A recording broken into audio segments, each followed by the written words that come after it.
What is going on, everybody? Welcome back to College Football Talk with Peter Burnett. In today's episode, I'm bringing you guys everything you need to know about the conference championship games, giving my preview and predictions for those games.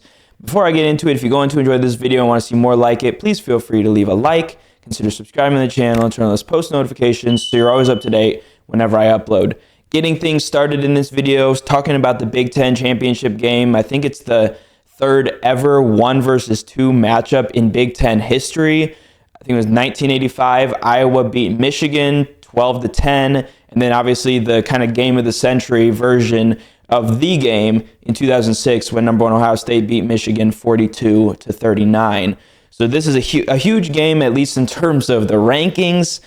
Honestly, though, the stakes aren't that high, and they probably wouldn't have been in a 4-team playoff either. In the 12-team playoff, I think both of these teams are probably locks for getting first-round byes. Where this game would have been really important, though, is in the BCS system, because you only have 2 teams that make it, and you're probably down to the winner of this game versus the winner of most likely either the SEC championship game or maybe the Big 12 if Alabama were to win and Texas Tech were to win. But anyways, regardless of that, it's still a big game. There's a lot of intrigue going into this matchup. The 2 top teams in college football really all year, certainly in the Big Ten. You've got the Buckeyes, who have the number 1 total defense, scoring defense, and passing defense in the country, and also the number 3 rushing defense. As a unit, they have 30 sacks, 7 interceptions, 8 forced fumbles, and 6 fumble recoveries, but that doesn't really tell the whole story. I think it really is all about those numbers in terms of just being able to stop teams. The Buckeyes have one of, if not the top stop rate in the country. Big part of that, it starts up front with Caden Curry and Caden McDonald. McDonald was the Big Ten Defensive Lineman of the Year. You've got Arvell Reese, who was the Big Ten Linebacker of the Year, Sonny Styles, Davison Igmanosin, Jermaine Matthews, the 2 cornerbacks, and then obviously safety Caleb Downs, who was not only the Big Ten Defensive Back of the Year, but the Defensive Player of the Year in the Big Ten. The Hoosiers, however, have a pretty stacked defense as well. They have the number 2 rushing defense and scoring defense in the country, top 2 both of those, number 4 in total defense, and then still top 15, number 14 passing defense. They have 34 sacks, 16 interceptions, one of the best marks in the country, and then 9 forced fumbles, 8 recoveries. Kind of for them, starting things up front, Tyreek Tucker, Mikhail Kamara are 2 of the key guys there. And then at the linebacker position, they've got a really good linebacker group. They've got Aiden Fisher, who I think was a first-team All-Big Ten selection. Lewis Moore, who was, I think, a coach's first-team All-Defensive selection. Amari Farrell, Isaiah Jones, Elijah Hardy. And then the secondary, a guy who can also make an impact on special teams as well with kick returns, is cornerback D'Angelo Pons. So that's a really good defense. And then Indiana also as well, but could potentially, if this game is close late, be a difference maker, is the Big Ten Kicker of the Year, Niko Radicic. I hope I'm saying that right. Offensively, the Hoosiers have the number 2 scoring offense, number 5 total offense, and number 9 rushing offense. Obviously, quarterback Fernando Mendoza is a Heisman candidate. He's likely going to be in New York, really regardless of what happens here. You've got Roman Hemby at running back, and then their 2 receivers, Elijah Surratt and Omar Cooper Jr. For the Buckeyes offense, they don't rank really highly statistically, but they've done what they needed to do this season. Obviously, Julian Sayin as well is potentially a Heisman candidate. You've got Bo Jackson, who has really emerged at running back. CJ Donaldson came in from West Virginia, and he's done fairly well, but Jackson has kind of emerged as the bell cow and the guy who really has broken off some big runs and put up the bigger numbers. And then obviously the wide receiver position, Jeremiah Smith, best receiver in the nation, and Carnell Tate makes that the best 1-2 punch.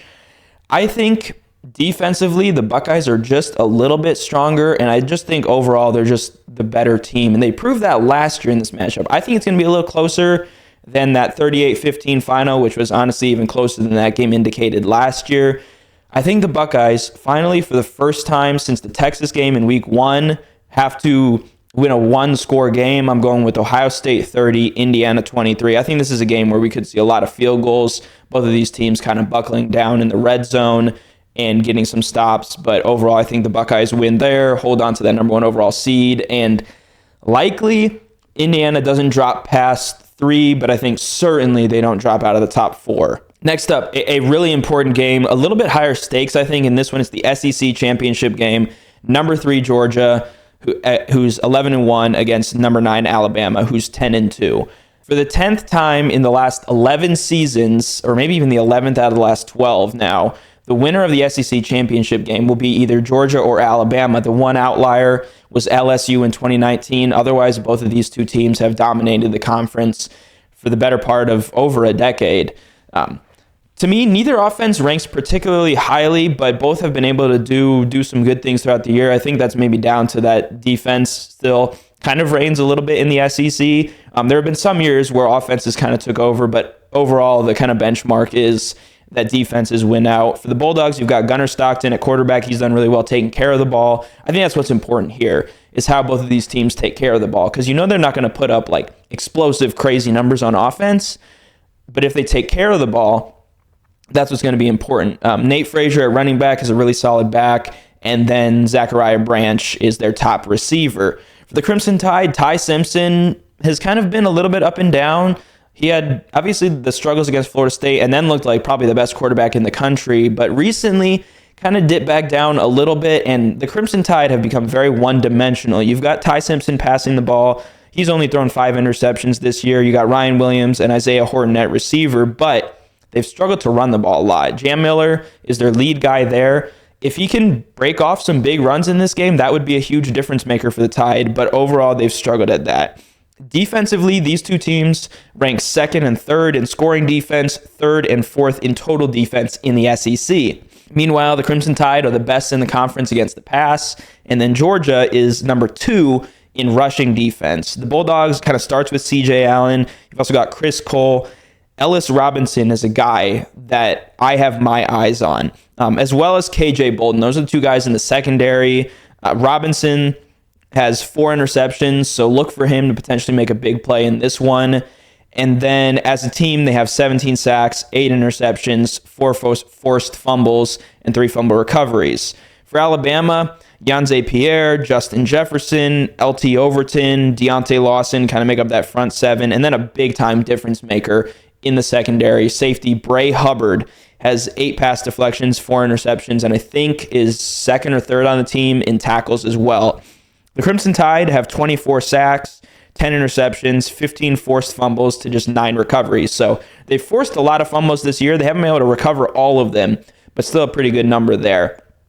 Obviously, Alabama won the first meeting earlier this year in Athens, 24-21. I think it's kind of a similar game here. Pretty good defense, a little bit of offense here and there. I think Alabama comes out on top again. The committee, to me, kind of showed that Alabama's probably in the playoff, even if they lose by sliding them ahead of Notre Dame. But that could change. Regardless, though, I think Alabama is kind of in a position where they probably, just to play it safe and just because it's the SEC and you obviously always want to win that, I think they have a little bit more to play for than Georgia does. That's not to say that the Bulldogs don't. I know Kirby Smart is going to motivate his guys and have them ready for this game, but I think it's slightly higher stakes for Alabama, so I think the Crimson Tide do what they did earlier this year and come away with a close win over the Bulldogs.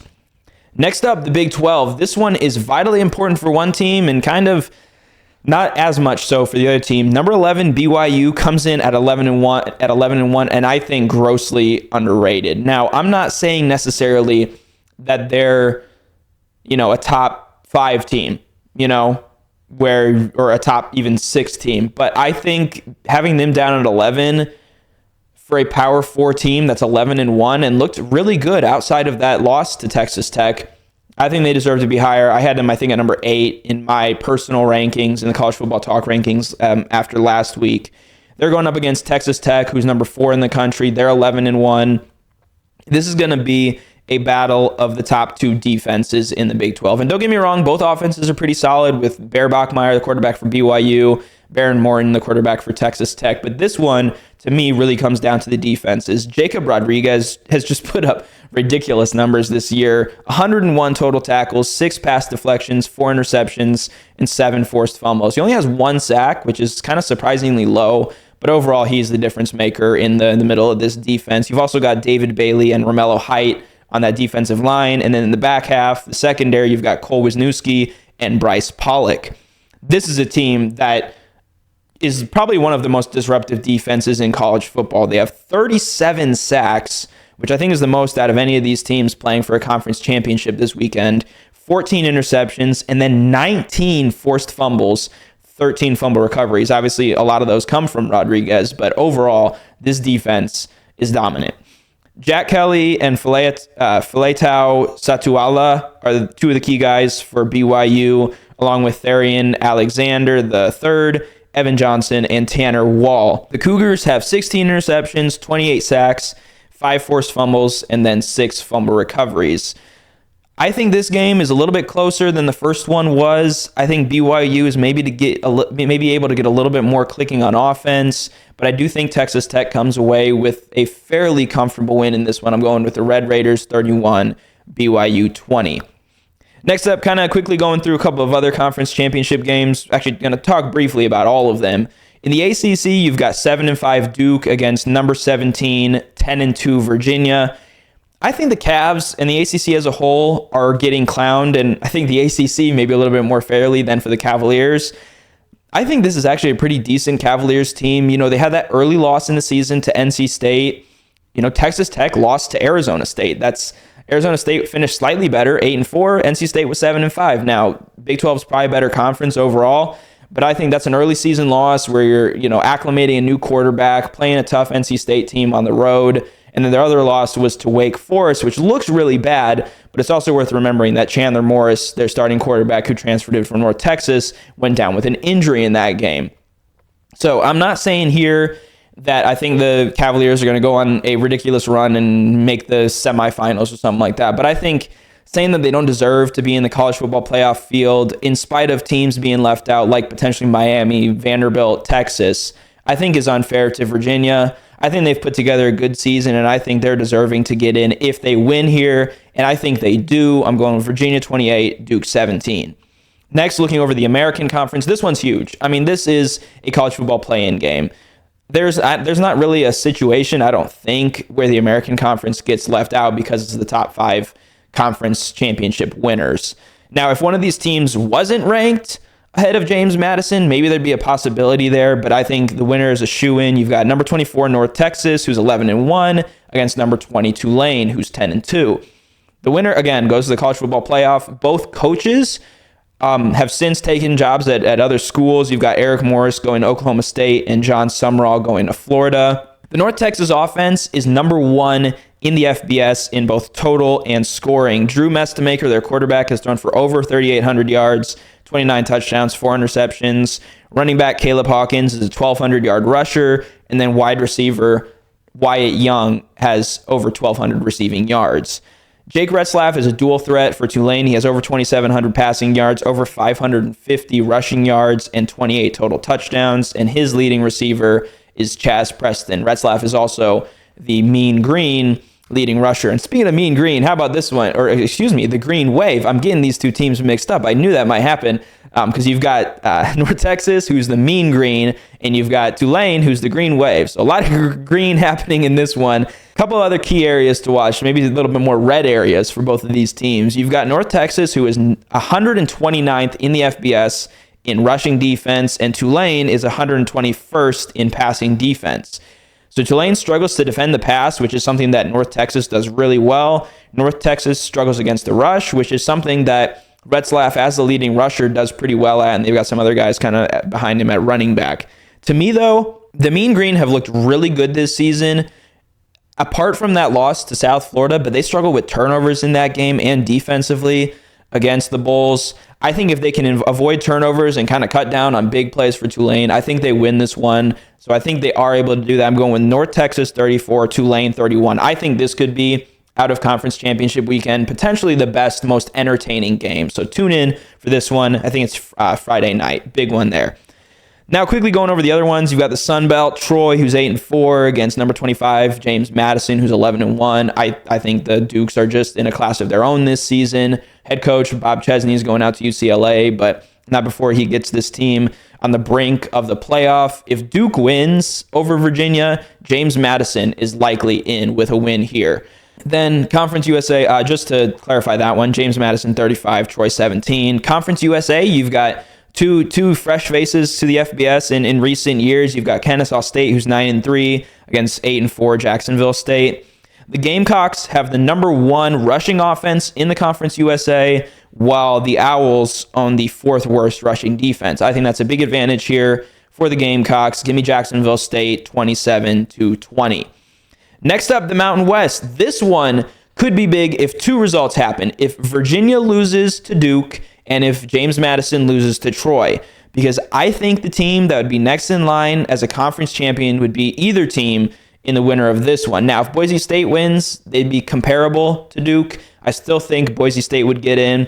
This is 10-2 UNLV against 8-4 Boise State.